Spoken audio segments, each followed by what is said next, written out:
سوال اگر کسی شخص کے کپڑے میں کتا کا جسم لگ جائے اور وہ جا کر کسی چادر پر بیٹھ جائے تو کیا جس چادر پر بیٹھے گا وہ چادر بھی ناپاک ہو جائے گی؟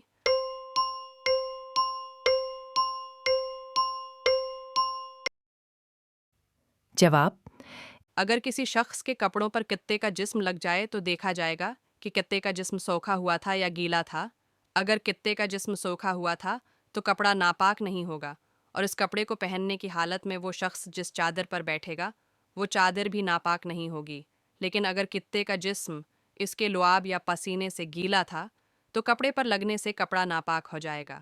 واضح رہے کہ راجح اور مفتی بقول کے مطابق قطع نجس لعین نہیں ہے، البتہ اس کا گوشت، لعاب، تھوک اور پسینہ ناپاک ہے۔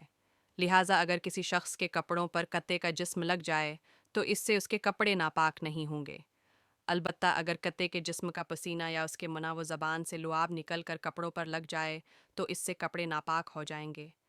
ناپاک کپڑوں میں کسی چادر پر بیٹھنے کی صورت میں دیکھا جائے گا کہ اگر ناپاک کپڑے سوکھ گئے ہو یا معمولی سے تر ہوں تو چادر ناپاک نہیں ہوگی۔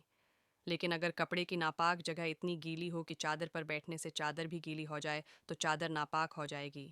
لیکن اگر چادر گیلی نہ ہو تو چادر ناپاک نہیں ہوگی۔ ایسی ہی معلوماتی انفارمیشن کے لیے ہمارے چینل اور اس ویڈیو کو لائک اور سبسکرائب کریں۔